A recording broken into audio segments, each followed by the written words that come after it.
Excellent. So, ladies and gentlemen, boys and girls, wrestling fans of all age, it is my distinct honor and privilege to introduce our first inaugural guest here on NWA Spotlight.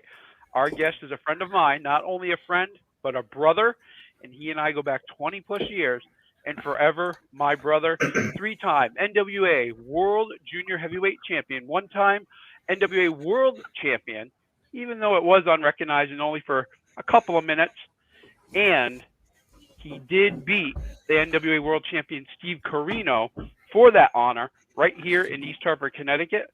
Ladies and gentlemen, my honor, my friend, my brother, my stablemate from the Brotherhood. We ain't having fun if you got to dial 911. Ladies and gentlemen, the Boston born, Boston bred, Boston bad to the day he Boston dead, the BBB, Jason Rumble. Brother, welcome to NWA Spotlight. Holy crap, bro. Wow. I feel honored and privileged with that type of announcement. But I should know, man, Mickey Biggs does his homework as always. That's why he is the benefactor, and he is the man, the myth, the legend, known as Mickey Biggs, baby. What's going on, brother? How you doing? I have the Professor Rick Del Santo. Rick, it's finally great to I'm glad to talk to you, man. And I'm just my regular before we get into the whole wrestling spiel, my regular life right now, man.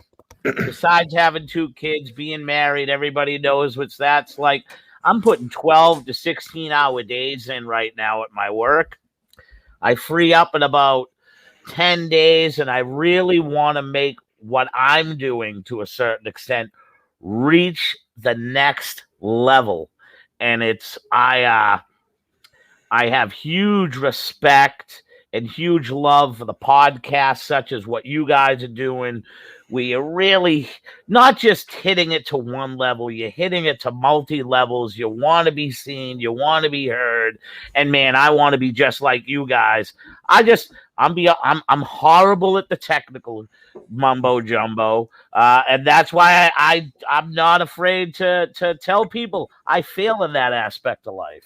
But we got you, Rumble. Don't worry about it. We got you, brother. I love you. I love you. Thank you, guys. I love you. We're working on something right now, and once everything's done, I'll let you know. I love it when you go into my studio and do all this happy stuff. I'd like not his background in general, but the background is phenomenal. I love the background I'm looking at with the ring, the awesome lights. Like, bro, I love it. I love the bug up, and I love the bug up in the corner. Like, this is like I don't understand anything over to the right on my StreamYard app. I understood how to implant the couple of things that Mickey Biggs has made for me, and how to make the little annoying ticker that goes along the bottom. And that's the part that I don't know how to do, but I figured everything out on my own. I always I play around and try not to break it. See, the fact is, I'll stop playing around it, and that's when I go hardcore and I break it. So that's why Jason doesn't play, because if he does, he gets himself into trouble every time. Not good. Listen, if he could play around with technology the way he promotes, he'd be he'd have $1 million company going on. I'd be like that guy that everybody hates that had the Netflix special on how he re-upped the United States of America space program. What's his name? He owns Tesla. You're talking about what's his name there? The guy everybody hates right now. Yeah. It is what it is, man. He got money. Everybody hates people with money. Elon Musk. Yes. And like Tony Rumble, my mentor, said, good news, bad news. You're in the news. That's it. Yep. There's no such thing as bad press. Yes. Well, boys, I want to thank you very much for having me on tonight. NWA, as you know, I have a huge tradition in the NWA family. and I'd be happy to talk about what my time was like with NWA, some of the things I'll talk about anything. I'll talk about the current NWA on what I see about whatever you guys want to throw at me. I'm ready to go. Well, two things I want to point out real quick is one of our listeners, Andy, says that he loved your dad. Oh, and thank you very much. That, and friend of me, the Mick, is all right by me. So. Also, I want to know about what it was like working with, the Boston Bad Boy, Tony Rumble. I grew up watching him, on ICW TV, IWCCW TV, and such. And as a kid, I think I finally got to meet him as somewhat an adult in a CWA show here in Connecticut somewhere, which was, to me, was just amazing. I thought. What year was that? What year was that? I'd have to say it was in the 90s sometime. Okay. Late 90s, early 90s, Danbury, Connecticut. I'd have to Toyota say, dealership, which was, you remember the Toyota dealership? I remember. Buddy, yes, I jobbed to King Kong Bundy, as formerly known as Jason Rage. I might have been at that show. Because I know I went to Bundy. I know there was a few inside the car dealership, and I know there was a few that they did on the outside in the parking lot as well. What a hot time that was! Yeah, I remember going to a bunch of those over there. So okay, but I do remember seeing you as Jason Rumble back in the day too. But I want to know what it was like working with Tony. All right, man. So I'm about to blow.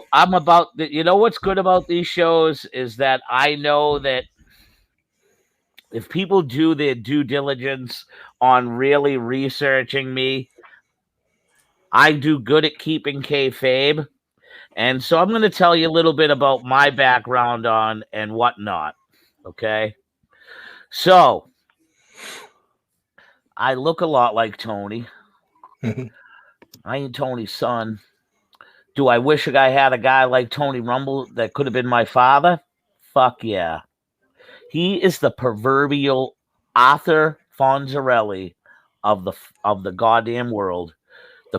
Just the dude, when he came in, snapped his fingers, whether it was ladies, whether it was just person, he captured the room. And to be told that I would be able to carry on his lineage from his wife, from his two stepdaughters, because they felt I not only looked like them, I acted like them. As we all know, Tony and I share the same hobby as one Rob Van Dam. Our favorite time of day is 420, brother. So that really got us in. That got me in. And for those times, I'm going to give you some good. I took some beatings by people who took it as an insult that Tony and I meshed so well, as if he was my father, that people got jealous tendencies in that locker room, that all of a sudden I became Tony's ride. I started going over the house and hanging out with them, and the family started calling me their son. Okay? Now, Tony and I have a connection that actually goes back since I was around 10 years old. Tony used to be a lead bouncer at the top strip club in Boston, Mass, known as the Glass Slipper. Guess whose mother worked there? Okay. All right. So I had an ins. My mother passed away when I was 17 years old in 1988. So by the time I got involved in wrestling in 97, once I was really able to meet Tony, and what made things add up in his brain is it was my second wrestling match for CWA Century Wrestling Alliance. It was a 6-man match. It was done in Revere, the Revere High School football stadium. So it was outdoors. My Uncle Lenny, who's my mother's twin, came to see me wrestle for the first time. Now, other guys will attest to this. When you train together, the way that you lay shots in is 20 times different than when you're working somebody for the first and or second time. Mm-hmm. You're light.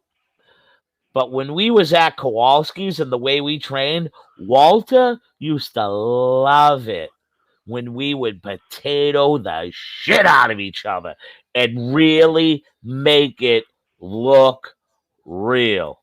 Mm-hmm. So here's my uncle watching me wrestle for the first time. His twin sister's son, who has passed away. And when I tell you my mother was beloved by her 4 other brothers, my mother was beloved. So me being looked after by my uncles, yeah, man. So my uncle proceeds to see me and my good friend Damon Doc Angelo. The 6-man match, melees to the outside. We're just beating the shit out of each other. And we fight all the way back to the locker room. Well, I didn't know my uncle tried jumping in. And the security had to push him away. So Tony comes up to me and goes, "Hey, that's your Uncle Lenny out there?" Didn't even know he knew my Uncle Lenny. Okay? I was like, "How do you know my Uncle Lenny?" He's like, "Oh, he was just out there. He tried to get on Damon. He thought this was real." I go, No. How do you know my Uncle Lenny?" He goes, "I've known your Uncle Lenny for about 15 years. I didn't know you were Mary's son. She used to talk about you all the time." As soon as that happened, we were inseparable. Inseparable. I was his ride. All of a sudden, we started betting together. We loved football and shit like that. We used to get together and I'd get together with his family. I'd go over and watch Friends on a Thursday night over there. They'd make me dinner. I became his personal. I became the man that gave him his big sack of buds. I became that guy for him. I'm telling. This is true wrestling right here that I am bringing to you on NWA Spotlight. And I can vouch because I've known Jason for a long time. So I know he's not to lie. Truth be told, man, everybody thinks that that's my dad. If you look at, I was cut off at the knees. I wasn't given the height in that gene. He treated me like he was my kid. And I guarantee if I was his kid, I wouldn't have been Jason Rumble right away. I would have been that son that he hid. He would have came up with a gimmick. You know what I'm saying? And then all of a sudden, bang, I earn Dad's trust and I get the family name. Him passing away, was a horrible thing for the New England independent wrestling scene. I'll say it right now. Hands down the best promoter. I believe that Tony Rumble, if he was alive today, would have a company bigger than Game Changer Wrestling. Good. Yep. It wouldn't be like Ring of Honor or anything, but he'd be drawing 3,000-4,000 people at least. Yeah. And he'd have some type of relevant television deal. Wasn't he booking for the Savoldis for quite some time, right? Yeah, man. And they know what's funny is I got to live all his footsteps. I became the booker. I became a writer for the Savoldis. And I was an on-air announcer, all for the Savoldis, for NWA on Fire. Oh, NWA. Okay. Yep. I ended up following in the same footsteps as Tony Rumble. That's so amazing. it's just really uncanny that we share those similarities, and I always protected the kayfabe. When Ellen came to me in the kitchen with Donna and Michelle and said, you are going to be the new Boston bad boy, Jason Rumble, son of Tony Rumble. You grew up on the corner of, I believe it was Some Avenue and LaGrange, and we brought you up in the apartment above the hot dog shop. And wouldn't you know, if you go to that certain corner of LaGrange and whatnot, you go back to them years, there was a hot dog shop downstairs from the apartments that were upstairs. So Ellen had this all planned out, man.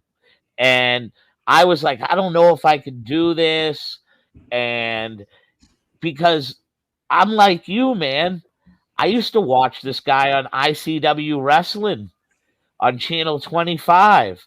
My favorite all-time wrestler, Bob Backlund, went there and held up the fucking cardboard championship, and the fans held him just like when he won the belt in Madison Square Garden for the WWF. And I remember that as a prominent part of the Wrestling All-Stars that was on Saturday morning. And that's I got to wrestle my hero, my legit hero, Bob Backlund.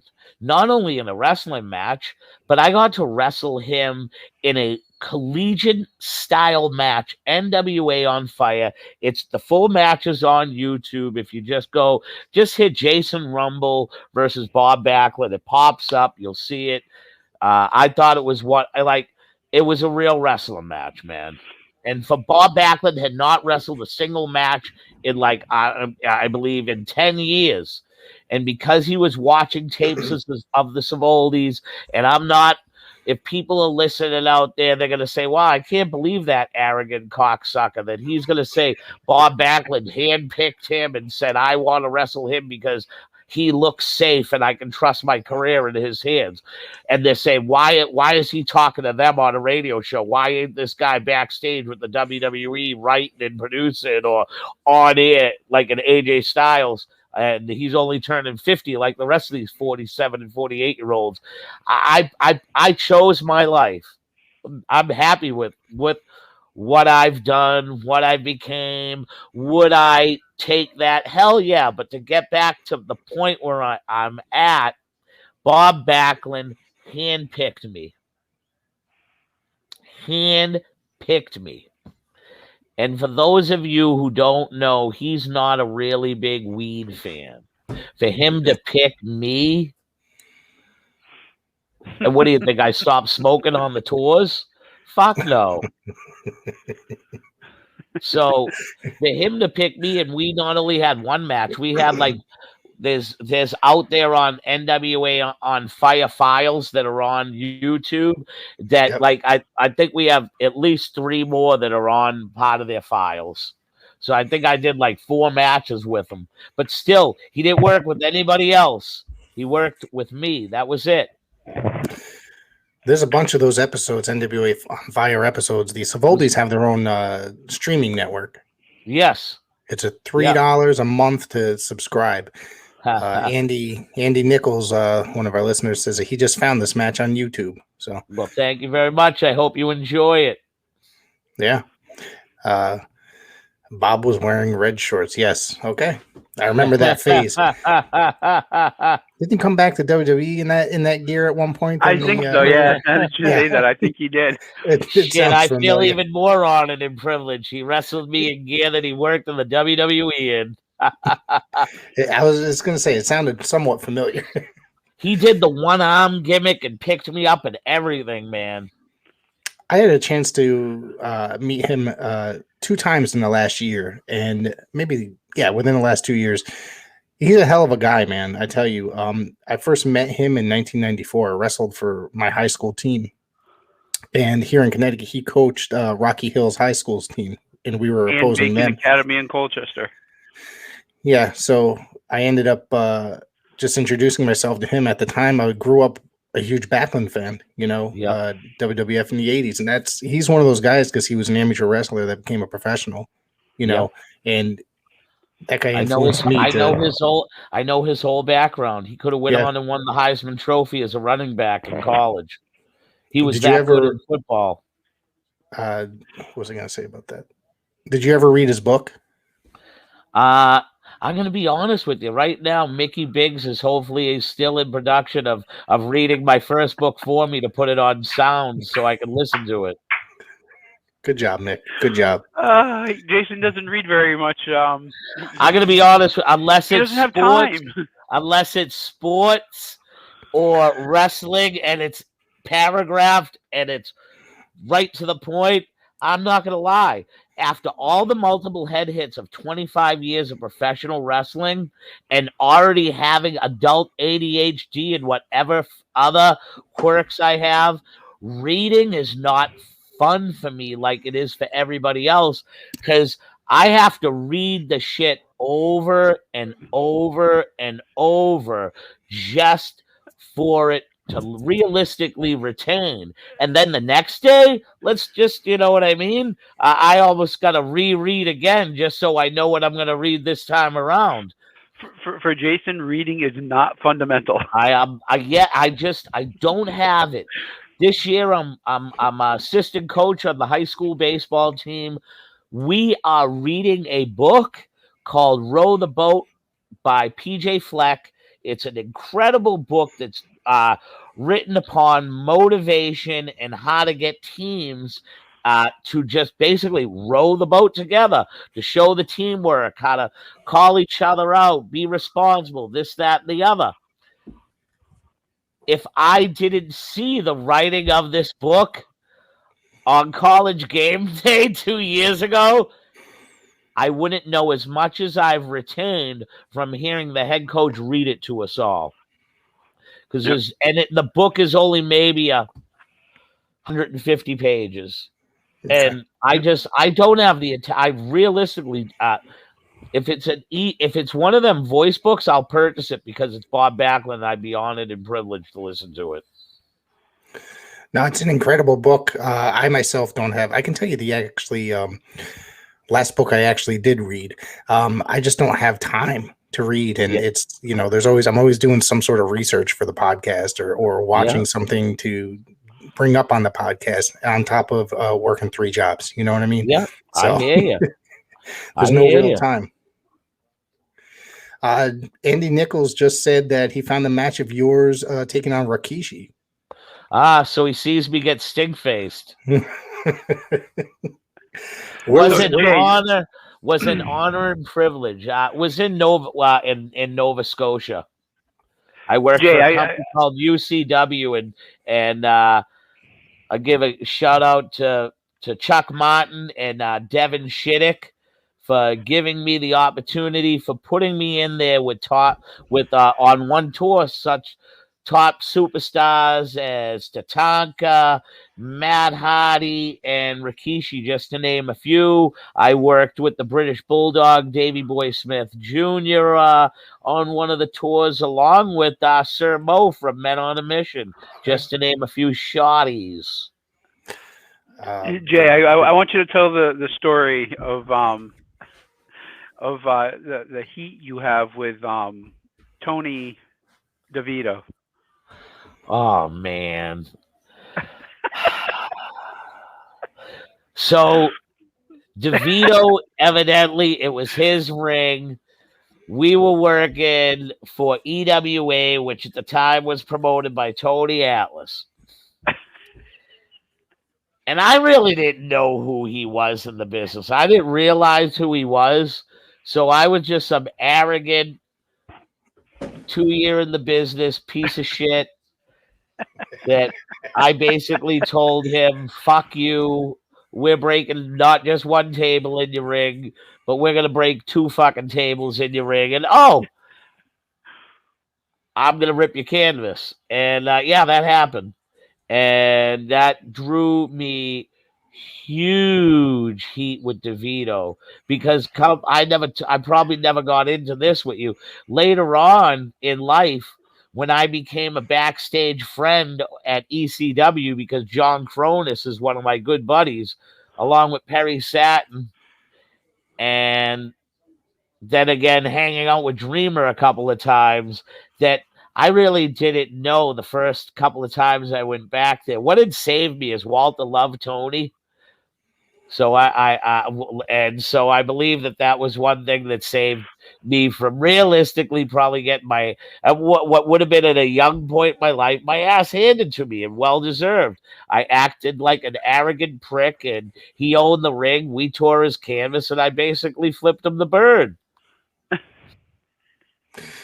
The Guardian of Chaos, Big Daddy, is in the chat. Thank you for tuning in. My friend Andy Nichols wants to know, did you ever light one up?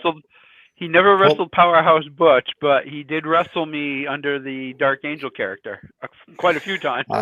He also wants to know, of the Brotherhood. Did you ever light one up with the Metal Maniac? Oh, yeah, I have lit one up with the Metal Maniac, brother. Dude, one of my best times was because from trying out for the NFL combines and the XFL and things of that nature, I became best friends with Snooker's son that many people don't know him. His name's Kane Waller, and Kane, we called him Kane, graduated all Ivy from Harvard as a football player and was a cornerback. And him and I trained together. Great friend of mine. I'll get into the whole. That's how Christopher Nowinski really broke into the business, but he's not going to admit it. I wish I had never cashed his check, but I was broke in the business, so I had to. But I should have framed it because I never knew he was going to be famous. But anyways, let me get back to the Kane thing. Because I had such a great relationship with him, Snooker became one of my best friends. That was my second idol. I not only got to wrestle with Snooker, but the Dark Angel was part of that match on one occasion when Snooker was going to give the Superfly splash, but tags me back in and goes, "No, brother, tonight is your time to fly." He tags me back in, and I did the splash. Wakefield, Massachusetts. The best part about it, my next door neighbor, who was like my older brother, ran the Knights of Columbus. And I told him, I go, dude, when I bring Snooker in, we're all going out to the alley. We're going to get fucking stoned as shit. So my buddy couldn't believe it. He's like, I'm really going to smoke weed with Superfly Snooker. They used to call me Superfly when I was a kid. I jumped off of everything. I was 10 years, he's 10 years older than me. And I used to surprise him on Sundays during the NFL. And I jump off his bureau and splash him. He's 10 years older than me. I'm 8, 9, 10, 11. I used to come over to watch sports over his house and shit. And he was out drinking on a Saturday night, getting all fucked up. I didn't realize it until I really got older how much of an asshole I was to my next door neighbor. So later on in life, obviously, I was like, I'm going to pay Mulligan back. And lo and behold, we brought him to Wakefield, and he got everybody high, and everybody couldn't believe they're smoking weed with Jimmy Superfly Snooker. And not only that, but he's in this lowly Knights of Columbus that's there for weddings and funeral receptions and bar mitzvahs and, Catholic things like, confirmation and communion and crap and things of that nature. And here I am holding a professional wrestling show there with the WWE legend. So, yeah, I later on got to be friends with Snooker. Everybody knows Snooker and Metal Maniac would very much travel buddies. And brother, back in them days, brother, we like the powdered sugar, brother. We like the nose candy, brother. We like the powder the donut. You know what I'm saying? That was their thing, bro. There's one episode where Mass Madness and CWA Mass Madness, Snooker, it's a vignette, and it's just Snooker everywhere, just looking around going, who, you want to fly like Superfly? He was so high, and not on weed, but he was flying on like an 8-ball of Coke, and he was drinking fucking started drinking on the beach at 7 a.m. And I believe the Metal Maniac might have been right in his back pocket, brother. So, great guy. I love the Metal Maniac. So, Jason, I remember that show you're talking about for another reason, and not just because Dark Angel was in the ring with Snuka, but memory serves me correctly, that's the night you tried to be big and bad and body slam the Dark Angel, and it kind of backfired on you. Well, brother, I had a big ego, so I thought I was big and strong. Oh, you were. You got him up, but What comes up, they say, must come down. yes, that's true. That's true. It must come down. My story about the Metal Maniac, I interviewed him about 2 years ago. That dude talked for 4 damn hours. I'm telling you. 4 hours about him and Jimmy Snuka, basically. Yep. There was probably about 5 minutes about how he got into wrestling and such, but the other 3 and change were all him and Snuka, and then he still wanted to talk, and I'm like, dude, it's 2 a.m. I gotta get He was probably high on the booger sugar. He's out there in Hawaii now. Oh, yeah, right, shit. Exactly. Talk to us a little bit about your time as the NWA World Junior Heavyweight Champion. All right, so my first title reign came in a 5-way during one of the conventions, and the top profile match that night at the convention was a young AJ Styles along with Christopher Daniels. That place, there was as in the locker room, we gave them a standing ovation. And so, needless to say, to go out there at a 5-way clusterfuck where there was absolutely no room to talk, and I'm not one for talking, but when it's a 6-way match, man, you got to have some fucking shit planned so it doesn't look the shit. Like a cluster. Yes. So there was no place to go and talk with anybody. More people, the people involved in the match, except for maybe myself and a couple others, really cared for what was going on that night. So needless to say, yeah, the match was good, I guess. I really haven't seen it. All I know is I had a great time being when I was the NWA World Junior Heavyweight Champion for a first time.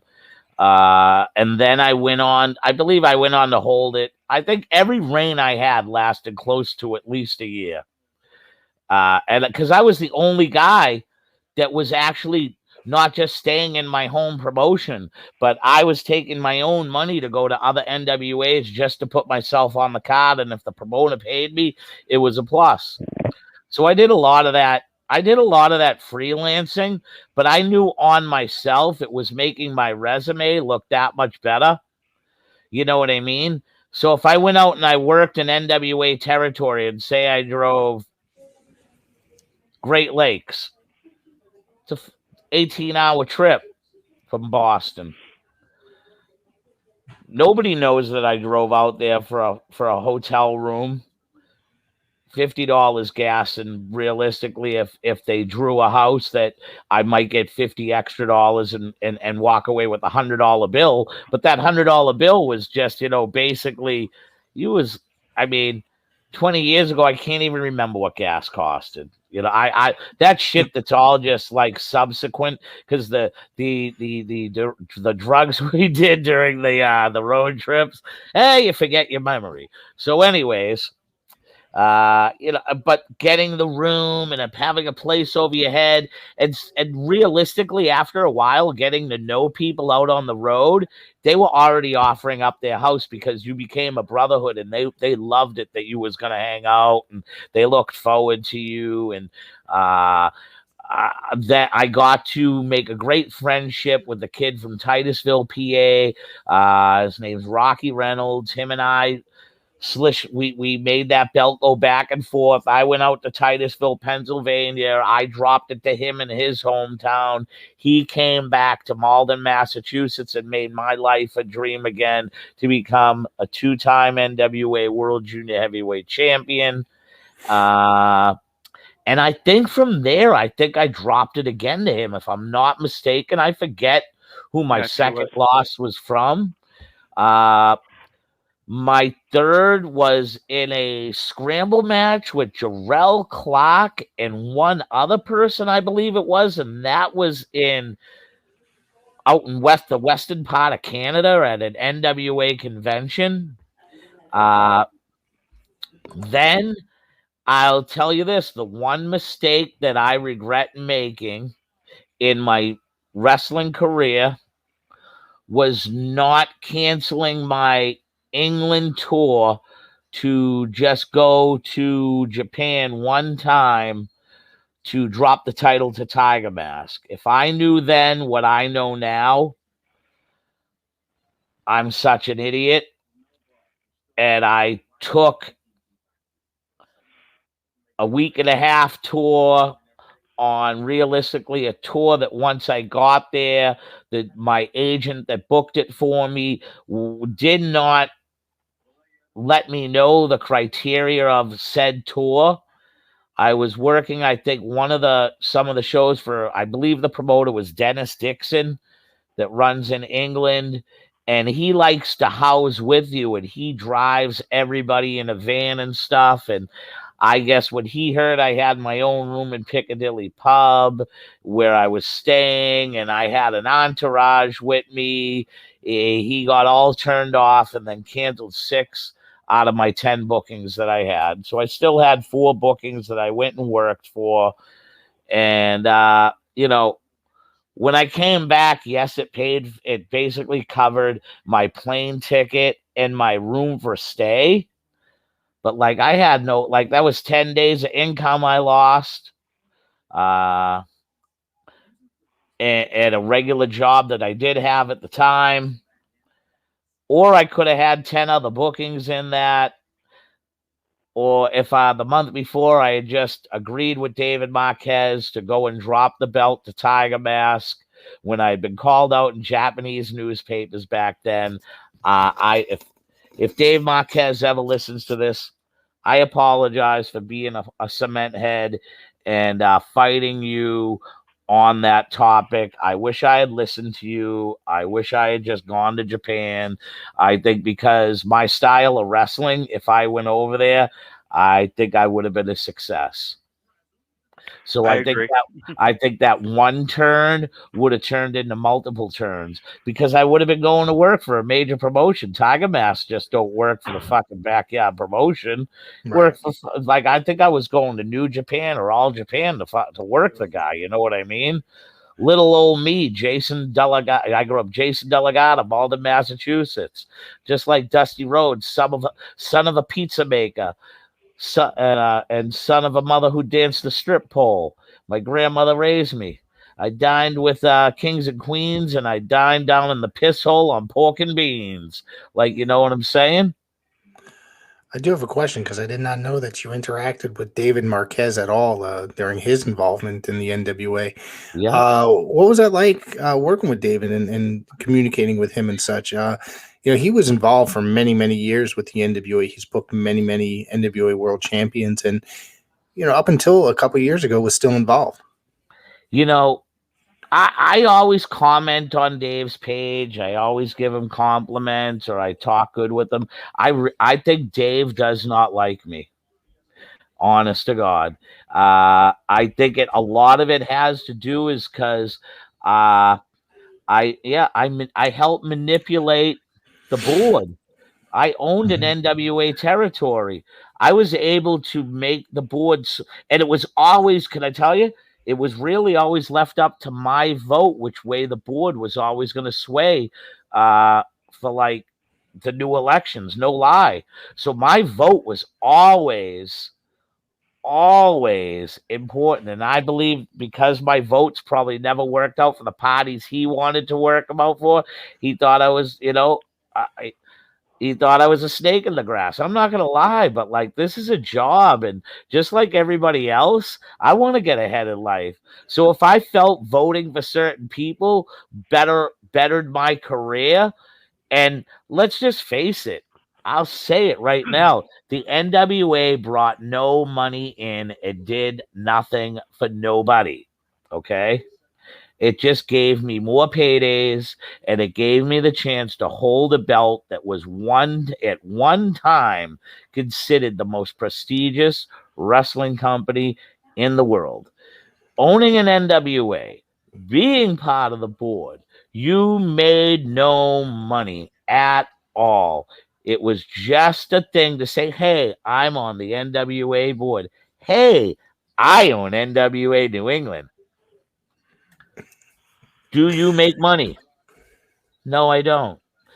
But we have an awesome convention, and for 3 days we go. And do you get a room for that convention? No, we get a really good discount at $25 a night. So you stay there for 4 days. Yep, that's $100. Oh shit, really? Yeah. Then you have to eat 3 meals a fucking day times 4. You know what I mean? And them meals ain't light. Everybody's going out to drink after the shows or the meetings and this, that, and the other. Dude, I'm sorry to say I was a giant mark. That's what it is. They suck you in. You're spending money to wrestle. I don't give a shit. You're spending money to own a company that you're not making any money back. None of these guys made any freaking money. Their extracurricular activities is what did everything for them. We all had side hustles to make real money. Okay? I don't care what any of them say. Maybe they had shows where they did make money sometimes, but they weren't making Arab money, as they say nowadays. They was making steak and cheese, peanut butter and jelly money. You know what I mean? And if you're going to brag about that, like, I'm sorry. None of those guys are big hitters right now. Dave Marquez was Dave Marquez because he's Dave Marquez. He didn't own nothing. He's just a smart business dude that produced and did stuff for Disney, KTVLA. Like he had clout in a world that they wanted to be part of so bad. I owned NWA New England when we used to be able, when the NWA World Title was owned by TNA. That did nothing. And I used to put up huge. I made billboards in the town I used to promote it, and in the middle of it, no lie, was a 20 by 20 logo of TNA Total Nonstop Action in the middle of it. Every Friday, first Friday of each month, and I used to keep that up. K of C, Sanford, Maine, and I used to keep that up. It helped me with absolutely dog crap. It did the same when I would come to Massachusetts. It did nothing, because at the time of their relevance or their beginning, when we had their belt and we thought we were special and we thought we were going to go on the rise again, yay, TNA wants to have our titles. You bunch of marks. TNA couldn't do anything. They had no TV deal, and they were making you pay for a weekly television product on pay-per-view. How do you think that that's doing anything for you? 90% of those poverty-stricken people that are wrestling fans looking at that go, we barely are able to afford the $50 pay-per-view that we have to have 7 buddies over our house, and we have to flip up the cushions to see if we got the extra change just so we can pay our mother off so that they'll order the pay-per-view. And you think you're going to sell a pay-per-view every week for $5 or $7 or $10, whatever it was? $9.99. Yeah, it was $10. And I know a lot of people bought that stuff, but that was also the age. Don't forget, people had the scramblers as well. Exactly. So how many? And they weren't offering any monthly deals either if you bought them. Not like today where they do stuff like that. Exactly. It did no relevance for my product or anything at all. Honest to God, it did nothing. Did nothing for it. It was more the prestige of it. And not for nothing, a lot of people at that time period still, for many years, didn't even know TNA existed. Yes. You know what I mean? Or even knew that the NWA was still around. That's the other thing. And so, Jason, we were talking about your title reign. So your first one was actually October 13th, 2001, from the NWA 53rd anniversary show in St. Petersburg, Florida. And that's where you said you were in the 5-way match, and you defeated Lovett, Jimmy Rave, Brandon Kay, and BJ Turner. Oh, cool. Couple of good names up there. Jimmy Rave and Lex Lovett, who did a cheerleader gimmick with his wife on Impact Wrestling. If anybody remembers that. I remember that. That's his wife. Then, as you said, you did lose it to Rocky Reynolds, February 2nd, 2002, in Titusville, Pennsylvania. And that was for NWA East.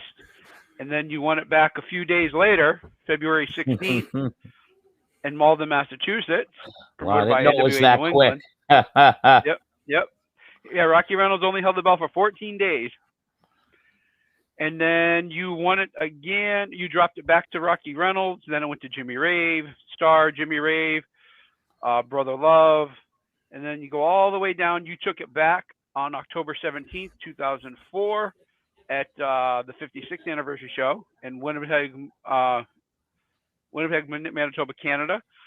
And it was a three-way match between you, Clark, and Vance Desmond. Yep. And then you lost it, let's see, August 25th, 2005, almost a full year later, in Tennessee, against the one and only Black Tiger 4. And do you know who that was? Rocky Romero. Okay. So it was an honor and privilege to not only just drop it to Rocky, but drop it to the lineage of, we all know that the great Eddie Guerrero was one of the original Black Tigers. He feuded against the Pegasus Kid, as everybody does know that was the late, great Chris Benoit. There is a question in the chat Cool. for you, Jason. Did you ever wrestle Chris Candido? No, I never got the honor to wrestle Chris. Okay. Would have loved to. I met him a few different times, but never got to wrestle him. Yeah, nice guy. I met him. I was part of an angle with him in 94. NWA Jersey was doing a show in yeah. I can't think of the name of the town now. It was in Connecticut, New Hartford and all that. Starts with a T, and I can't think of it. And did this whole angle with him and Sonny, where he had come into the ring and he was quote unquote drunk and he ended up getting arrested. I mean, it was just this whole great big angle that they pulled off. It was pretty cool. Let me ask you, is how much of it was kayfabe? Was he really drunk or not? What was it like working with Knuckles Nelson? Is this Knuckles asking?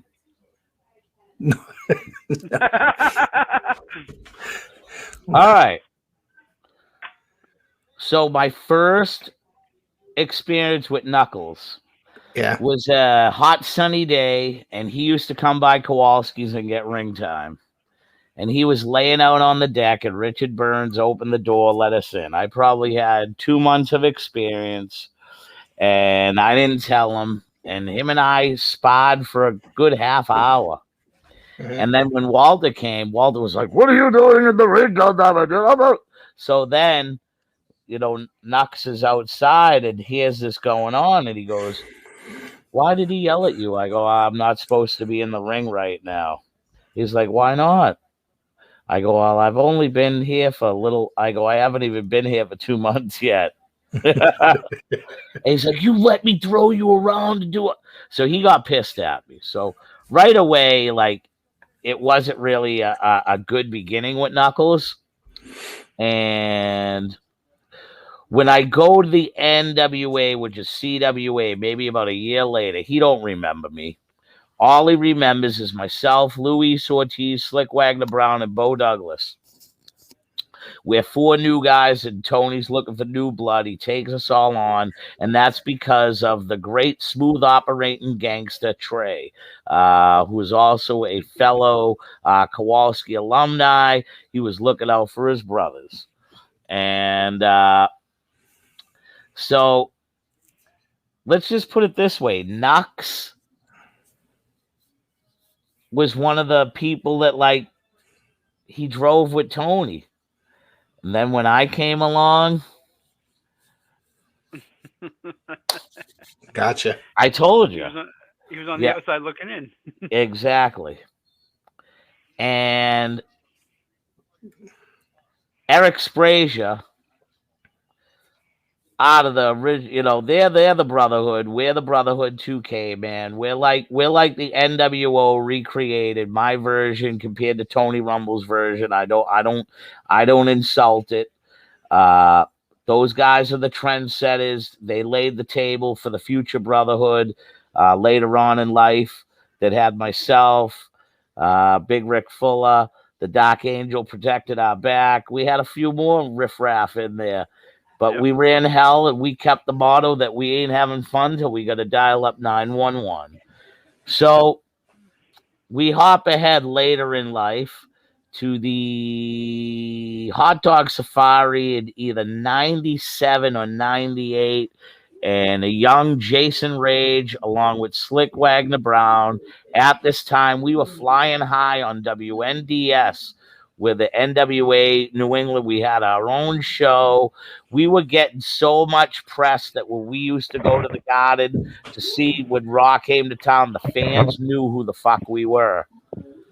And let's just face it, if anybody on here during the 16 weeks it was on, it was dominated by a group known as the 2K Club. And that was myself, Slyck Wagner Brown, and Luis Ortiz, otherwise known as LO to you, and SWB and JR right here. And that was the way that we were supposed to trend. Tony Rumble was like, you three are the future of professional wrestling. We got the street witty, street tough looking Italian guy. We got the Jamaican black dude. We got the Puerto Rican flavor. We have a legit group of all in one. You guys are the 2K Club. You're revolutionary. And dude, we rolled with it. And when other boys in the back felt the love that Tony Rumble not only just gave myself, but Wagner, Lewis, and to the same extent of Beau Douglas getting pushed to the moon by Tony right away, becoming a television champion, getting involved in a tag team with Steve Morabito, later on having a great successful run while Tony was alive and well. Tony had big things planned for Beau. When he looked at Beau, that's why when he later on became my top baby face, I named him Back Home Beau Douglas, because Tony used to say he looks like one of them kids from them fucking boy bands. Douglas, you make me puke. You know what I mean? So like Tony, that was Tony for you. So we're at the hot dog safari. We're carrying a huge wave of momentum. The show is hot. The characters are hot. And I think because of my closeness with Tony, there was almost an accident that was a purposeful accident of a power bomb, and he realistically tried to drop me on my head and break my neck. Wow. And that's supposed. I seen pictures. I was told these things, that at the last second, Eric Sprazier was able to fucking help things out. I feel bad in a way for even bringing this up, because Knuckles and I have come to a love and a mutual agreement that I never held any animosity towards him. He was one of the guys that when I became the son of Tony Rumble, got a huge hatred for me, and we put it all behind us. But that was a different side of Knuckles. Like now he's just a different person. He's broadened his horizons. He's a totally different dude. And I shouldn't even bring those up, but those are some of the real life things that I remember. But at the same time, between the time of me taking Tony's name and the incident at the hot dog safari, he used to come over my house, him and Big Woody, and we'd smoke weed for fucking hours, shoot the shit. So I don't know what to believe. You know what I mean? Mm-hmm. But do I believe that he tried to give me tough love and break me in the right way? Yes. But that's what you were I'm sorry. The young generation, they don't do that nowadays. They call that bullying. To be a professional wrestler and keep kayfabe, you have to have a certain toughness in you. And if you don't have it, but nowadays you're taught that everybody belongs. So even if you don't know how to if you're not a big guy, like Mickey Biggs is a big dude. he should never really theoretically have to do a forward roll bump because he's so big. If somebody could forward roll bump Mickey Biggs, you better get out of that dude's way because he just fucking forward fucking hip toss, body slam a dude that's 300 pounds, 275, whatever it may be. It's a fucking big motherfucker.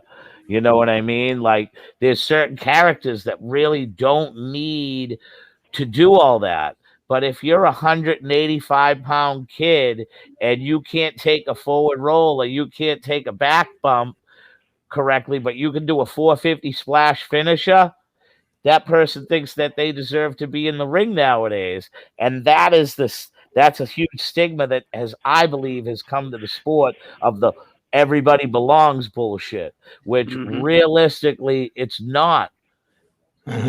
Farthest thing from the truth. Like, people like that could get themselves hurt or hurt somebody else. Absolutely. So working with Knuckles, to finish my subject, Knuckles and I other than that supposed situation, I don't have a bad word to say about Knuckles Nelson.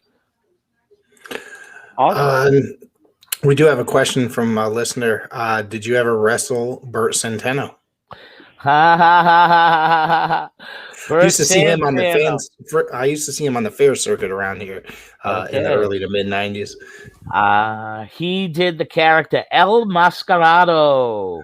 Yeah, and I wrestled him in my first ever singles match, my second match ever as a professional, 1997-ish. In J, Maine, at a high school fundraiser for EWA. Tony Atlas and James St. Jean were the promoters. I got the booking from Walter, and Walter goes, "You're going to go up and you're going to work for Tony, Mr. USA Atlas. He's going to pay you very well, and he will give you a hotel room." And Walter goes, "If he pays you any less than $125 and your room is not adequate, you let me know, and I will call that cocksucker and I will get them what he owes you." So I was like, "All right, Walter, thank you, man." That was Walter. So I go up, I wrestle for Tony Atlas. And, he never asked me how long I've been wrestling, how long I've been doing this. I'm not going to lie, man. I'm very lucky that I understood the basics of wrestling before I ever got into wrestling. I came from playing semi-pro sports and trying out for professional football. So my way of looking at film and breaking down games, even when it came to pro wrestling, I didn't understand that my brain retained so much shit that once I got in there, it's no lie, it was like my brain was a PlayStation 4 game. That's how advanced I was able to take stuff and understand what the basics meant, understand that if I was lost, to let myself be known I was lost. I knew how to grab a hold. I knew how to get out of the hold. The best part is I knew how to listen and how to protect myself. So having those things and understanding that and going against Bert, we had a barn burner of a match. It went about 25 minutes. The finish is he sets me up on a fucking table and does a senton bomb from running inside the ring, jumping over the top rope to the outside. Oh, Jesus. Throws me back in, pins me. Him and Tony Atlas are fucking loving life, this, that, and the other. And finally, after about 15 minutes of praise, they go, how long you been working? 2 years, 3 years? That shit was awesome. I go, I just started wrestling class 10 months ago. This is my first ever singles match. Bert flipped. How could you let me take advantage of you like that? I could have killed you. You don't know how to go through a table. I go, yes, I do. I just went through it. And he goes, who are you trained by?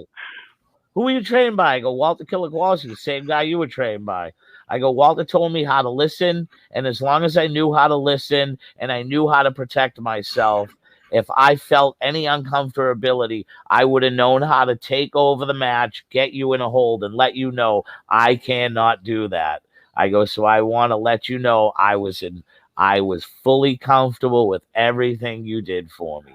They love that I said that. 5 minutes later, Tony Atlas pulls me outside. He goes, Jason, man, I'd love to book about 6 more of you. And I was like, what do you mean 6 more of me? 6 more people that look just like you and performs just like you. I go, but that's impossible. I can't clone myself. Okay, so where you come from, you think you can get me 6 people that are close like you? I go, Tony, I can get 6 people that some of them could be better than me. You now are a sister, because he couldn't say a sister booker for EWA. Use Tony Atlas, a sister booker. My second match. Right here. God's truth. I stepped into the sport so freaking lucky. I was the guy that if you watch Life of a Pro Wrestler on MTV, when Tony Atlas is on the phone canceling the show, I'm the guy on the other fucking line sitting in Fuddruckers in Saugus, Massachusetts. And I'm like, I was having a conversation with them saying, I'm not coming up because the shows are going to be canceled. And James St. Jean is putting locks on the doors and ain't even going to let the MTV crew film. And that was the last week of basically them getting EWA footage. Needless to say, does the show go on? Yeah, I sent 4 Kowalski guys that were basically never really wrestled in their life, but were looking for bookings, and they were so avid on going. They didn't care if the show was going to get canceled. The show did happen, but the bell didn't start till almost 9:30 at night by the time they were able to pull the strings to make the show be able to go on. That's crazy. So, yeah, I had a great time wrestling with Bert. And then later on, obviously, after wrestling for Bert put me in some great matches for him while he was running up in Worcester. So, you know, I think that, like, I put my career as this. I know that I was height deficiencyed. I had good size. I had good mic skills. I believe that I could have been a big star for Little Fish, but like if I was in the 80s, I would have been Barry Horowitz, or I would have been our great friend, Mr. Mario Mancini, which can I tell you something? I know Mario. That's more of a compliment. I understand. I'm one of the guys that understands what enhancement talent means. If you don't have a guy that doesn't make all your moves look crisp, take the right bumps, take the right, just sell in and whatnot, you're not going to help make the character that they want on television. Exactly. So those guys during the 80s and early 90s and the 70s that went out there and made all these stars look fucking awesome, I would have had no. When I went to Florida, I had no idea that people like B. Brian Blair and Barry Horowitz were champions of the independent promotions down there. So realistically, even though you was a jobber or enhancement talent, when you went to visit them on the indie scene, they were the top stars of those promotions. Look at somebody like Iron Mike Sharp. When he first arrived into the WWF, he headlined Madison Square Garden with Bob Backlund. Less than a year later, he's jobbing all over TV. Yep. Yes, he was. And he was, he was a main event many times in Toronto's Maple Leaf Gardens, the famous Maple Leaf Gardens. A big star before he went to WWF. Yeah. And they just I believe they made him the Brooklyn Brawler before the Brooklyn Brawler. Yep. I think having that gimmick on his arm, no matter win, lose, or draw, it made that the gimmick on his arm made the character. So I think the adage of wrestling in the old days was written with pencil was a perfectly written script, because I don't think many people really remembered any of that stuff. No, not at all. Right. So, Jay, I want to ask you, and I witnessed this firsthand, so I got to ask you. It was 2002 Summer Sizzler Tour, East Hartford, Connecticut. You went one-on-one with the NWA World Heavyweight Champion Steve Corino. Tell us your thoughts going into that match, and tell us your thoughts after that match. All right. So, Steve Corino on a CWA show made me realize that I could become a professional wrestler because he looked like a version of the Lightning Kid, which was the 1, 2, 3 kid well before getting in, but even skinnier and more and more scrubbier looking with his wet, slimy hair, and he was as thin as a pinky. And I looked, and I'm like, I could do this. So about a year and a half later, that's when I influenced myself that finally I was going to try to become a professional wrestler, and to know that I was not only wrestling the NWA World Champion, I wanted to show him that I could go with him. So I think this was the first real guy that I felt that was like a legit pro. Like, dude, this guy was ECW. This guy was WWE to a certain extent. This is Steve frickin' Corino. Huge international star. Like, this was the first filet mignon that I got in a wrestling ring, so to speak. Not a knock against any other opponent I've ever had. If people feel I'm not. I'm just saying this guy fed his family. This guy housed his family off of pro wrestling and was a legit superstar. He could have been the drizzling dog shits for all I know. But I wanted to get in the ring with him and prove to him that this dude, Jason Rumble, trained by Walter Killer Kowalski, he's no fuck. I'm no pushover. I know my shit, and I wanted him to respect me in that way, shape, or form. And the best part was when he got there that day, he suggested the dusty finish. He suggested the whole Flair thing with the title drop, me getting it, and then me, going, no, I don't work by the hour, the whole promo. And when he called the kid Squirrel, then the reason why he knew, because on the college campus, the word around town is you're called Squirrel because you always got nut in your mouth. That was like him and I going back and forth on that mic was one of the greatest times in the world.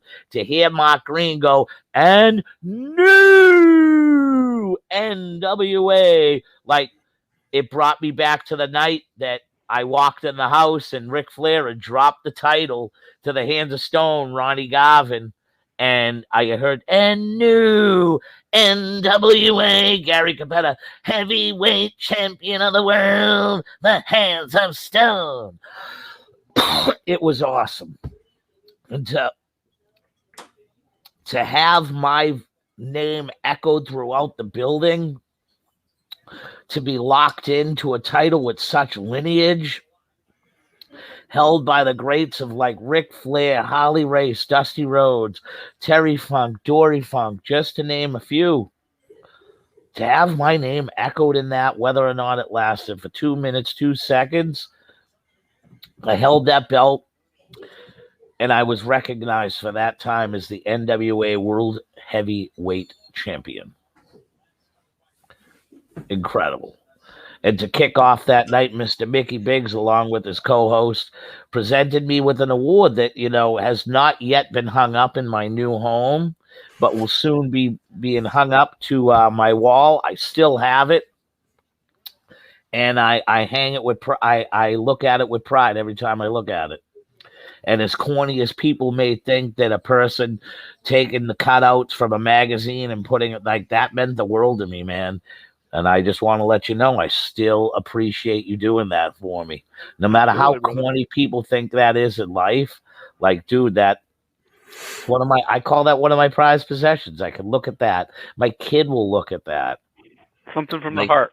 Exactly. So, like, the best gift, like, it's just like a parent said, the best gift they could get is when a kid makes that card from their heart with the crayon and the fucking whole, like, that's like that, like, and I look at it that way. can get me any gold plaque, but take your time to cut that stuff out, piece it, and go, fucking Jay's gonna love this. Yeah, because the whole everything came from your heart, and I couldn't appreciate that more. I remember that night very well. You know, the Snooker was on that card. Steve Corino was on that card. That's the night that Dark Angel actually beat the hell out of my co-host from Wrestling Spotlight. Beau Douglas came out to make the save. As you walked out of the ring that night, you gave that look to the Dark Angel, and that was the beginning of the end. That was the start of Dark Angel joining the Brotherhood. And that was also the night that started off with the giant feud between Dark Angel and Mickey Biggs, because he had a restraining order against me. Mickey Biggs was actually outside the arena that night. And that's the same night that Dark Angel beat Beau Douglas for the NWA New England Television Championship, but had to drop it right back to him because it wasn't TV, so it didn't count. We got a question here from Andy. Did you guys see the Joey Janela flaming foot incident, and what are your thoughts? I know it's a little off topic, but no, I'd love to hear your thoughts on this if you saw this. I didn't. I'll be honest with you. I missed the 2 GCW shows this weekend. I'm so pissed at myself because anybody who's out there that knows I'm a huge GCW fan. Anybody that listens to me, oh, bro, lately the shows haven't, to me, been as violent as they used to be when Alex, like, they were doing way more death matches a year or two ago, and like it's not as death matchy as it used to be, and that's what, me as a fan, that's what made me enjoy it, because like I still enjoy watching WWE, and the reason why I enjoy watching WWE is I have a 12-year-old daughter and a 6-year-old son, and I love watching the enjoyment that my kids get from it. It's such a joy. I watch AEW just for the simple fact on how I used to watch WCW back in the day. I watch it for the matches. I do not watch it for the storyline angles. I have a 6-year-old as well, and every Tuesday, 6 o'clock, he knows it's NWA time. He is a huge. I think it's because I was watching it every Tuesday, 6:05 every week, and he just got used to it, and now that's something that he and I, do together, have in common, and he just sits there. It's Tuesday, Dad. It's NWA day. So, since we might as well ask, I'm going to be honest with you. I watched one NWA show since the comeback. Okay. And I believe it was their first pay-per-view, might have been Hard Times, I think they called it. I believe. Since the comeback of the since COVID, you're speaking. Or it was one that was a few months back, but it was done out of. Go ahead, sorry. But it was done out of the TV studio that they're normally in. Yeah. At the time, I didn't think the talent was that they had used, like some of the newer talent, I didn't think was like up to that standard. And to see that there was basically more empty chairs than people, like for real, like ultimately noticeable, it was hard for me to watch. It was very hard. That pay-per-view you're referring to, I believe, is Hard Times 2. Yep. I do think that was a rough pay-per-view. That was their first show back. Yep. They had COVID guidelines in that building still. You know what I mean? So they were only allowed initially. That building was sold out initially, but then obviously the TV studio that they film in ended up getting involved and ended up forcing refunds on some people. So then they only ended up having something like 50 people as opposed to whatever, the 300 that they fit in that TV studio. Yeah. So that kind of backfired on them because a lot of people looked at it like this shouldn't even be happening. The pay-per-view was rough because they brought in a lot of talent that hadn't worked there before, and it was just really hard to sit through. Bringing in somebody like Tyrus. Tyrus looked like he was blown up about 60 seconds into his match. Yeah, he should just go back to talking politics on Fox Sports, on Fox News. Since then, so what? It's been over a year, probably closer to. It's been closer. It's been over a year since they've come back. It has improved greatly, especially lately in their Saturday morning program that's on YouTube is really good and fast paced. I'll have to give it a check. I'll because I'm on here, I'll have to give it a check out.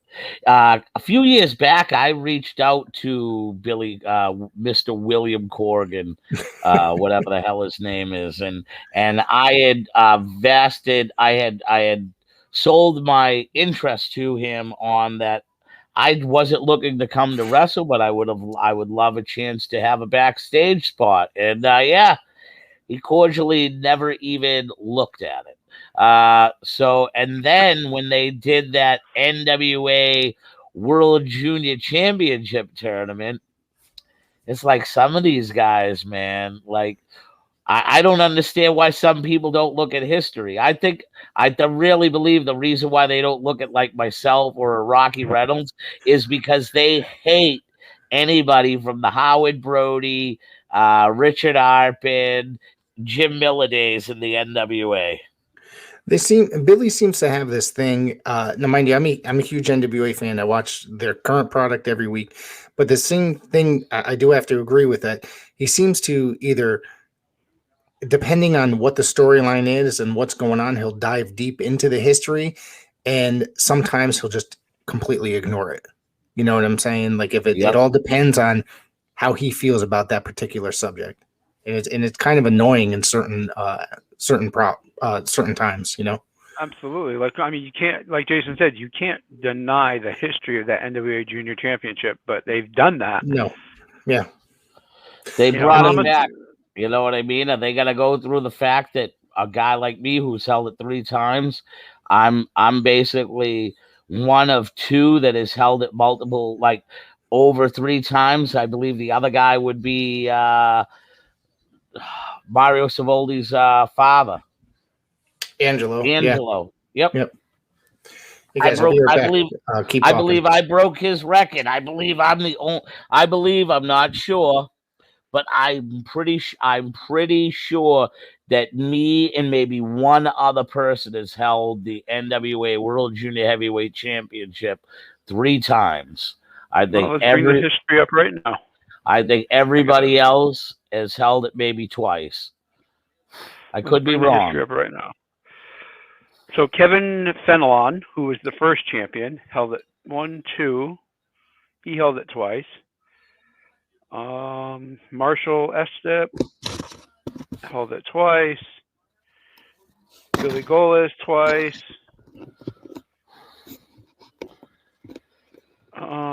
There's not many people. Mike Clancy twice. Angelo Savoldi 4 times. Oh, so Angelo held it more times than me. 5 times. So Angelo held it 5 times. All right. You 3. Yeah, there's nobody that's held it more than 3 other than Angelo that I've seen. So yeah, you and Angelo have the record for the most title times held. I want to ask you a question, baby. You did bring something up. You brought up Howard Brody. What was it like working with Howard Brody? During that time period, he is a guy that was heavily involved in a very, very long time. Howard Brody was my biggest supporter. If it wasn't for Howard Brody, I would have never gotten my shot for the NWA. I had already been wrestling in Florida for Rusty Brooks's promotion in Fort Lauderdale. I've been like a mainstay there for like 2 years. Then there was another little promotion down there ran by Bobby Rogers that I worked for. Bobby Rogers is most famously famous for trying to sell his organs online back in the late 90s, early 2000s. Yeah, it made like national news and everything. Hilarious, funny shit. So, and then I worked for Bill Brown's Florida Championship Wrestling. And I started working for Howard. Then Howard Howard loved my stuff. And he was a huge advocate for my push and my rise in Florida. From getting to work for him, I went on and I was Kenny Garrett, who was Santana Garrett's dad, became one of my best friends in the business. I lived at Santana Garrett's house when they were just growing up. They were probably my kids' age, 11, 12 years old. And I lived at their house for a summer. And I trained Kenny's wrestlers for him. And Kenny used to drive me around. I used to have like 6, 7 bookings in a week, Friday nights, double and triple shots. And Kenny, his whole thing was, I'll let you live at my house for free. I'll pay you to train my wrestlers. And then he goes, I'll give you, and then I'll work this deal with you, because he owned this part of his brother's construction company. The part he owned was the downspouts and things of that nature. But he had a crew that used to put all this stuff up. So what I used to do is I used to take these cement footings that were forms that were I call them duck's feet that you put under your drain so the water drains away from your house. He made them out of cement. So there was 100 forms. 50 had to be in circulation at a time. So you make 50, you let them dry. And then you make another 50 the midway through, so that when they dry, everything was in rotation. So I was getting $1 a day for each form I fucking made. So I was making anywhere from 50 to 100 forms a day. He had one of his wrestlers used to pick me up, drive me to the gym, bought me a membership. It was an incredible YMCA. And then he would take me to this wicked awesome Japanese grill where the Japanese guy used to let me take lo mein and fresh beef with garlic or chicken with so anyways, Howard Brody, if it wasn't for Howard Brody, I would have never, my career at wrestling in Florida would have never been as strong as it had for like a 4 to 5 year span. Andy wants to know, did you ever work for Ron Nemi in Florida, and did you ever work a team called the Vandals? I did work for Ron Nemi, and I really can tell you this. There's so many people that I worked over my career. The name doesn't stand out, but if I didn't work them, I probably knew them. All right. Yes, I knew Ron Nemi. I believe he was the promoter at the WrestlePlex where I won the championship. It was NWA Florida, I believe, or IPW. Yeah, I worked for Ron Nemi. I believe I worked Jet Jaguar for him. Oh, okay. That's a name I haven't heard in a long time. Jeez. Yep, Jet and I locked horns a couple different times. Me and Lex Lovett we feuded for almost 8 months in Florida. Let me ask you something. Lex was a hell of a talent. I came across something while doing some research today. Now, this is a name that was probably pretty well known in, working for the Savoldis, and he was a enhancement talent, if you will, for lack of a better term, in WWF. But you did work with, where the hell is it? Tony Ulysses. What the hell was that like? Tony, man, that was the crown jewels. That's what I did, an alter ego gimmick known as Bad Boy Jason. I was a confused young man and did not know that my best friends were on the other side of the fence. And yeah, we were so into the gimmick. We was gonna go. They wanted to go dance in the gay parade. I was like, dude, I am not doing that. Not just because I didn't want to do it, but imagine going into a parade and your gimmick is a gay dude and you ain't a gay dude and you're playing a gay dude and you do it better than the gay dude. And then come to find out that you ain't a gay dude, and now the gay dude knows.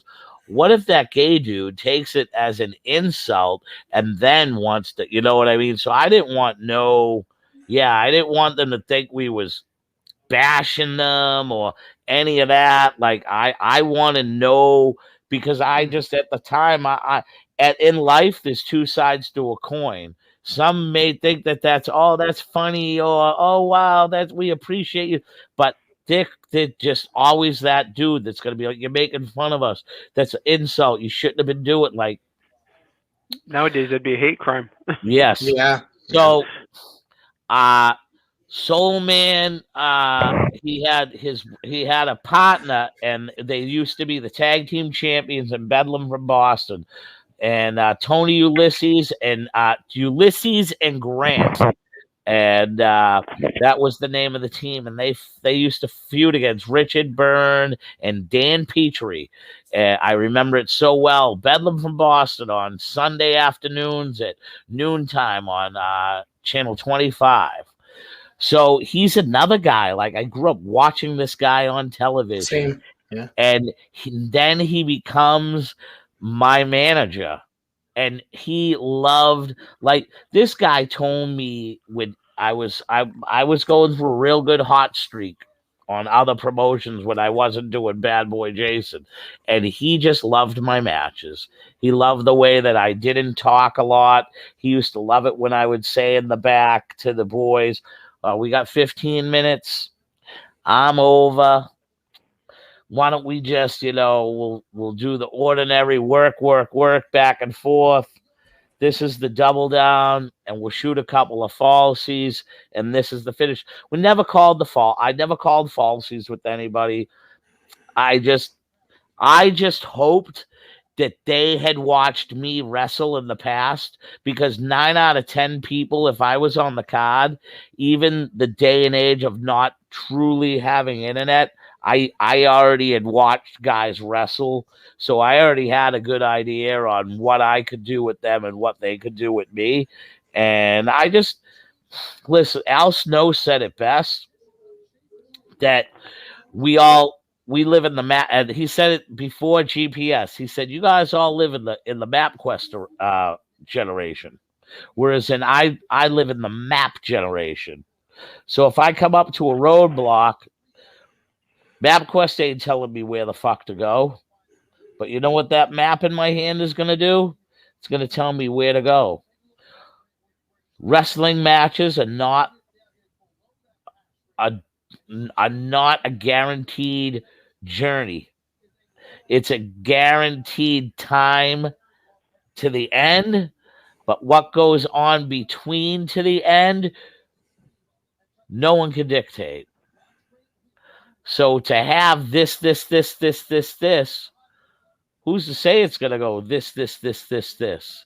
And when you concentrate on making it go this, you take everything out of it to a certain aspect, because you need the fans to cheer. Once you stop acknowledging the fans that are there, it don't matter what you're doing in that ring. It becomes unentertaining, because you're not wrestling for the fans. You're now wrestling for yourself, and that's not what it's about. So I had always listened to the fact that it was going to be a better way for me, because I was going to stand out differently on a card, because my matches were always going to look like they was kind of like a fight. Right. All right. Mick, what do you have? They were fights a lot of times. And like I said, I've shared the ring with you numerous times, and I can't recall one time that I ever saw a match that you were a part of that just it didn't look real. Thank you. It was I'm trying to recall, and I can't recall. I used to have really good matches with the masshole Mike McCarthy. We used to love to beat the shit out of each other. Yeah, I mean, even like some of the stuff when the Brotherhood attacked Beau Douglas, and I remember one of the TV tapings. You had Vinny Capelli and I think it was like the Crossface or something. I can't remember. Yeah, And that's what I had to take him out. That was Malden, Massachusetts. And I mean, it looked so real. And even he was going in for real legit shoulder surgery, so we had to come up with a way where we could get him off TV. So, and I mean, and I remember it, and I remember that same show because literally things had changed up at the last second, like literally, and they told me, and here I come out, they tell me you got to run down to the ring and splash Beau Douglas. I run down to the ring and I have no shoes on, no nothing, because I was just in the middle of changing. So I have to squash Beau Douglas. Well, you got Vinny Capelli in the crossface, so it looks even more real that Beau's not getting up to attack you. Yep. So I mean, I cannot recall a match that I've ever seen with you that did not look like you were really tearing the house down with somebody. That's awesome. That's really cool. Let me see. Why don't you tell me about the formation of the Bell Time Club? All right. So the formation of the Bell Time Club is myself, a gentleman named Ken Kelly, who is a Everett promoter, Everett, Massachusetts, did a promotion that just basically ran 2 different venues, Saugus and Everett, Massachusetts, known as Ringside Entertainment. And along with Sammy Makua, who's a great friend of mine, they were looking to start a wrestling school. And they had this wish list, okay, of all these guys that they think are going to join this school. And they needed the one guy who, I had an established a name of credibility that they could use and value. And plus I was willing to fabricate my high ring down to a low ring to put it into this building. So I sold them on this concept of, we all came up with, wouldn't it be awesome if just anybody could join this wrestling school and we could make a whole separate pay-per-view room where we invite the fans to come and watch Monday Night Raw with us, or Friday or Tuesday, whatever. I don't even think it was on Friday nights yet, but SmackDown pay-per-views, and the fans can come in, and we'll have our TV tapings here, and it's for everybody. It's a club. And I was like, we all came up and we're like, wow, that's a great concept. So we go to this place. We get this place in Everett, Massachusetts, behind the what's now a 7-Eleven. It was originally a White Hen Pantry. It was so sketchy because you had to walk through an alley to get to it. It was up on the 2nd floor above a cabinet maker's place. So yeah, it was sketchy. So I don't think these guys had understood that, like, wrestling schools, like, you need to be patient. You're taking the money out of your pocket for a good year before you can legitimately pay the bills on time and right. Because, listen, you very rarely get the person that comes through your door with $1,750 to pay for a wrestling membership. So 90% of the times you're getting 100 from this kid, 50 from this kid, 25 from this kid. The 25 you might be getting every week. The 100 you might be getting once a month. So by the time it all comes into you, and it's like pulling teeth with these kids to get the money, you're only realistically, and with a new student, like, you always got a lump sum. You always got at least $250 plus first month.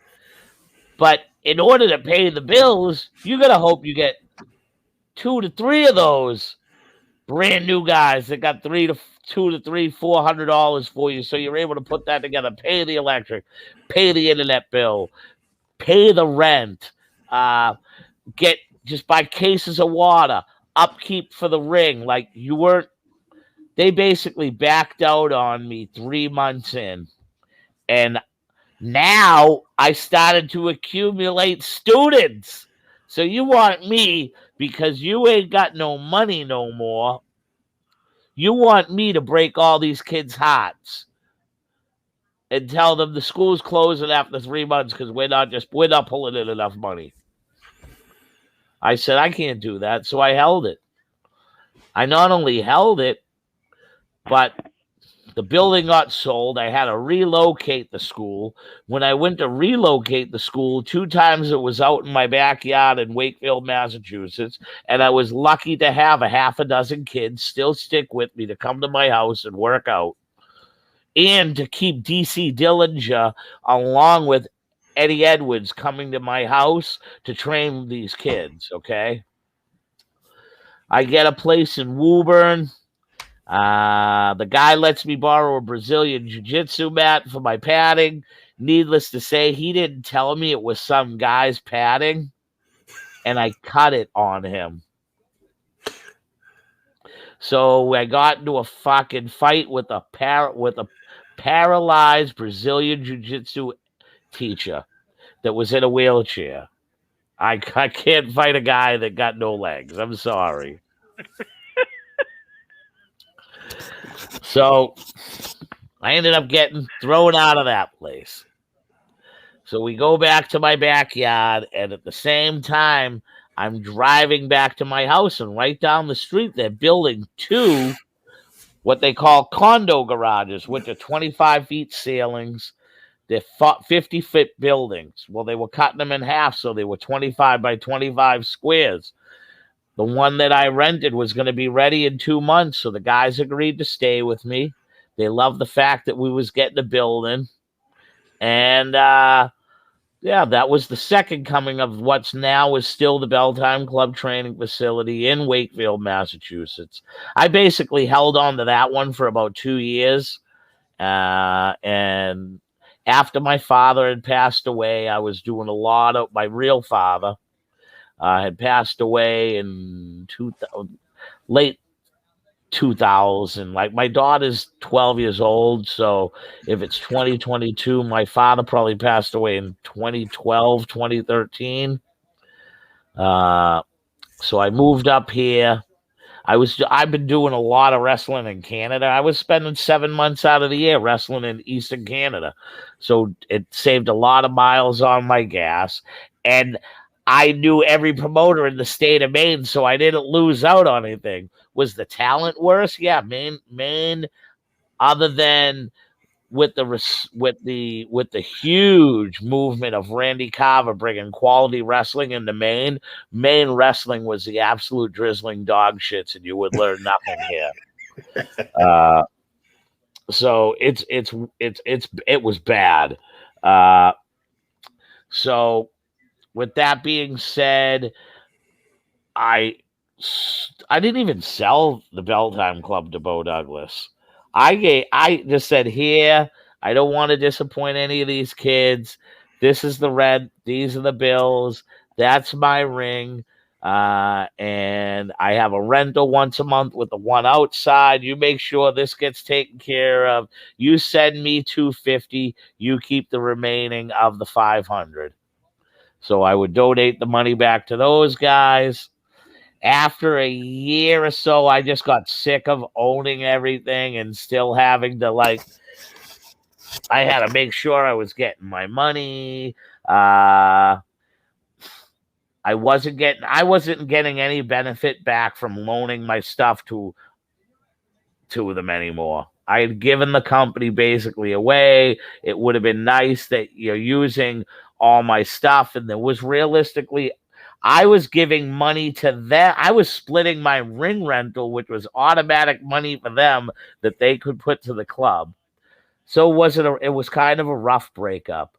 But I hold no ill feelings because Beau has done an incredible job with the club.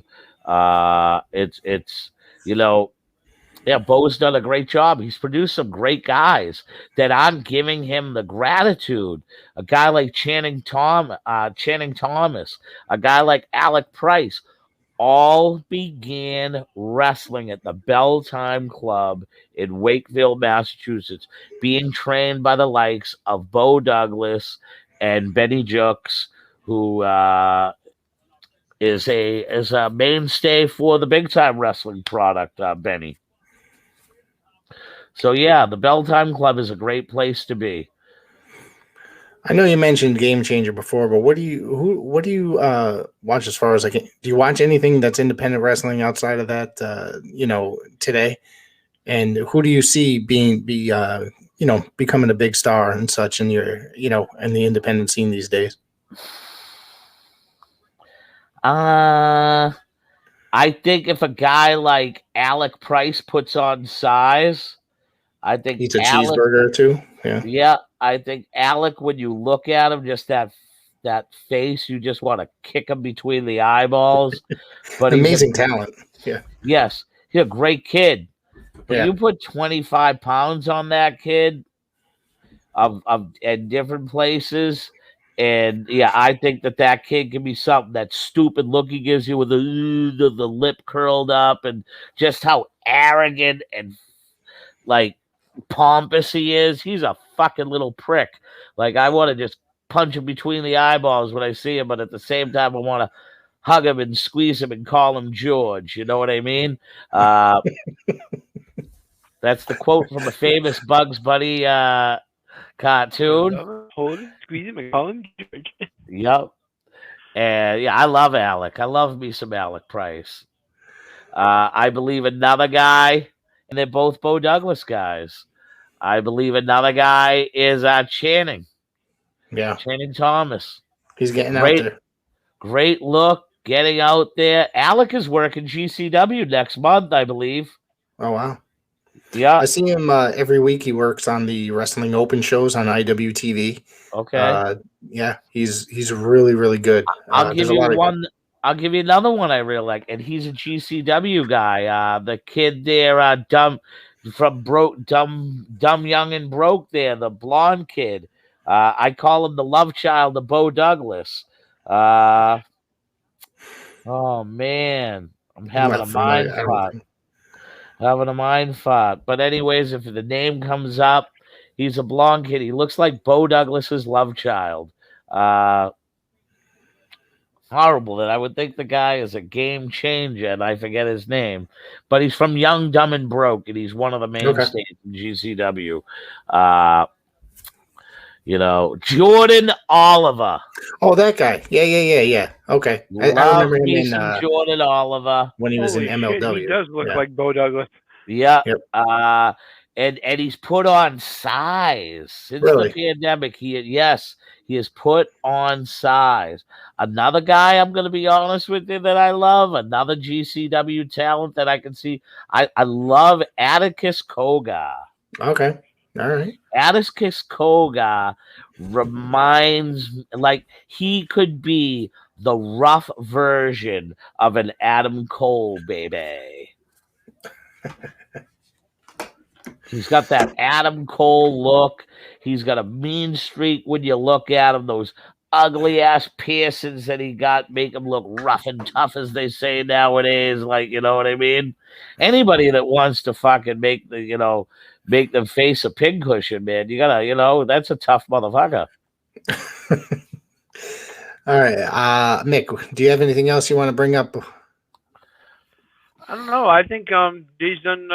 I think he's done enough, unless he's got more. I listen. Why don't we save it for a part 2, and maybe I watch a little bit of some NWA action, and we can talk in about a month or so, and I can tell you what I think of Power and some of the other ones, because my wrestling watching will definitely open up in the next couple of weeks, because my work season ends. Kids are out of school, and I basically have the summer off. I am taking a small part-time job to spin some pizzas 3 nights a week, but There you go. Going to be able to make some money. I think Jason, I want to thank you. Up and see you, brother. Yeah. I want to thank you for coming on tonight. This has been something I wanted to do for a very long time. I've known, I've seen you wrestle in person many years ago. So this was kind of like a dream come true in a way. So I want to thank you very much. I'm looking forward to definitely having you on again soon. Oh, brother, I could do a part 2, part 3. I can go on. I can go on with like. I could even give some inside stories on what some of these the old school meetings were like. I can talk about the convention that happened in Corpus Christi and my meeting with Jeff Jarrett. We can save all that shit and just some of the things that happened. I got some good road stories too about the NWA. I'd love to hear it all. Definitely. Thank you again. All right, brother. Thank you very much. And anybody out there right now who's listening and they're like, wow, that Boston bad boy, he's a funny ass motherfucker. Go out and look me up on YouTube, Jason Rumble, or subscribe to my network, which is known as the Gorilla Position Network. And every week we have a live streaming round table of knuckleheads such as myself, my producer, Mickey Biggs, and we talk armchair fucking results from Monday Night Raw. We shit on Sasha Banks for being a douchebag, but and then I do my own. I do a New England sports podcast all on its own that's shared on that network.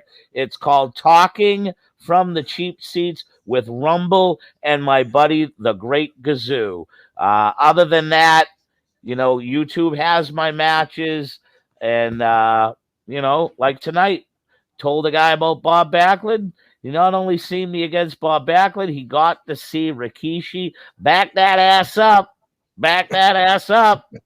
Back that ass up on my fucking nose, okay? Which, other than the $500 I got for that, that money smelled really good.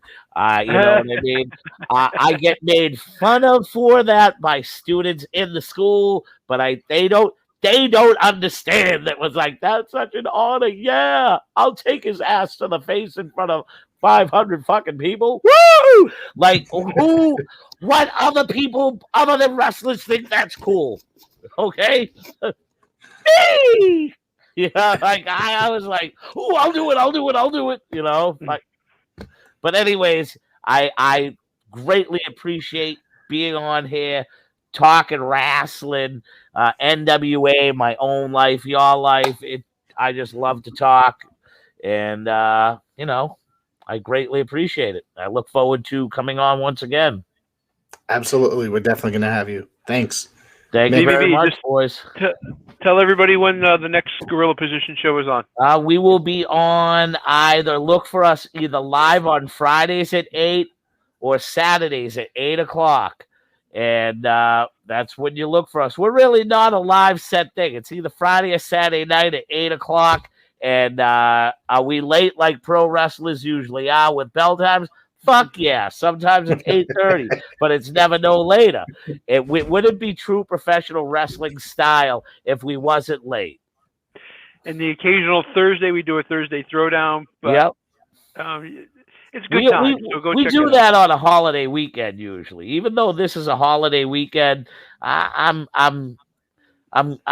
probably leaning towards, I believe, probably Saturday night. It's much better. Yeah, I agree. Saturday night usually is better just because you've got the whole week of news that you can review and talk about. Exactly. And right now, Friday night, my concentration is going to be into Game 6 of the Celtics, who have now just brought the series 3-2, bringing it home to TD Bank North Garden. My Celtics are one game away from being in the NBA Finals, and if they can win in the NBA Finals, Banner 18 comes to baby Boston Garden. Woo! I'm hoping Wow, for it. how long has it been? Never got that. Anything is possible. How long has it been, Jason? 2008. We got banned Wow. 17. Wow. But the thing is, they started off their first 20 years with like every title. You go to the 80s and everybody talks about the 80s Celtics, and realistically, they got 3 of them. The Lakers realistically, even though they have 17 and the Celtics have 17, they got like 12 since 1980. It's amazing.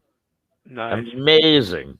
But anyways, if you want to hear me talk sports, the Gorilla Position Network, that's the only solid night upon my podcast right now is Wednesday nights, talking from the cheap seats, Rumble and the Gazoo. What you gonna do when we talk sports better than you? Thank Jason, you I'd very like much. Exactly. I'd like to thank you for coming on, Jason. It's been great. And as usual, we'll see you on the Gorilla Position. All right, brother. Make sure you tune into that, everybody. Have a good evening. Thank you very much.